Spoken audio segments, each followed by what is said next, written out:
There are 4 models for administrative practices: concern for efficiency, person, politics, and culture that we've read about. As a teacher and district leader, I tend to align more with concern for efficiency, although I see the characteristics in all 4 models that I need to develop better or I already encompass.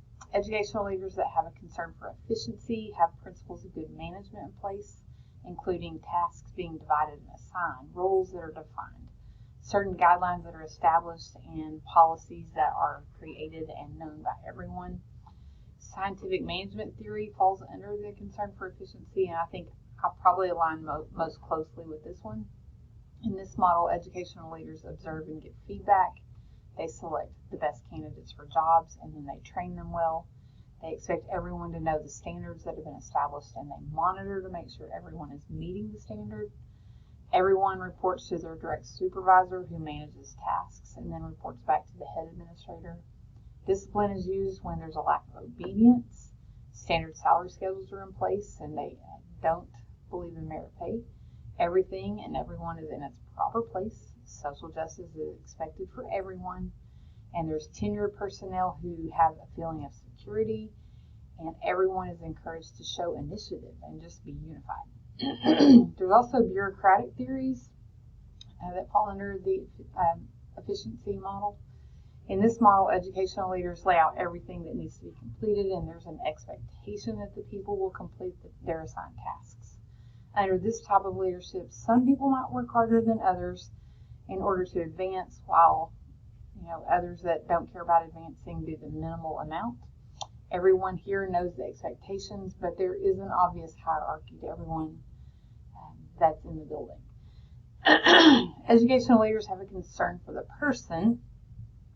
I believe that their employees work for intrinsic satisfaction, and they have a desire to have highly motivated employees who are committed to the vision of the school and their building. They do require loyalty.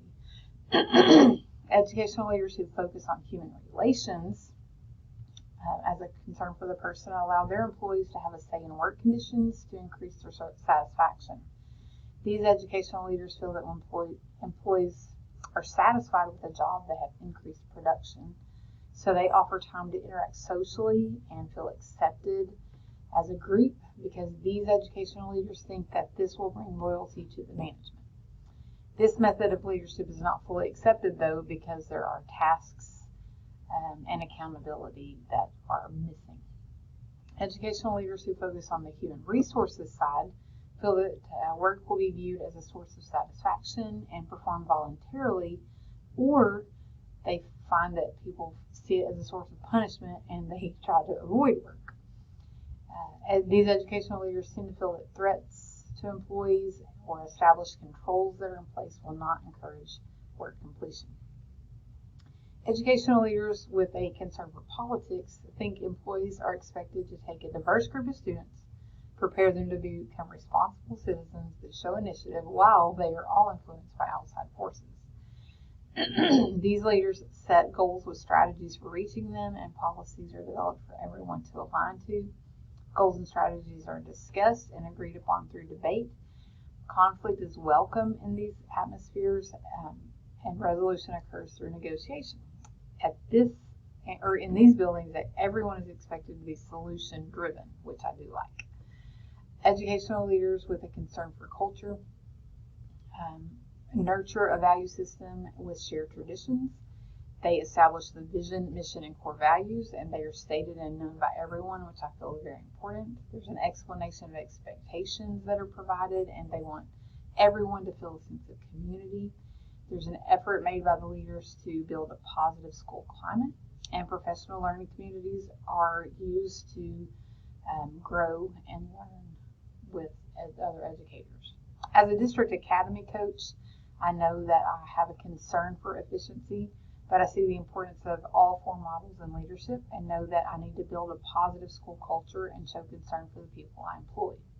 I think that these will be easy to nurture, but the concern for politics will be the one that I'll probably have to make the most effort to incorporate into my organizational leadership. I see the importance of having a leadership team that is solution-based and cooperative teams that can negotiate well to create strategies for achieving our unified vision.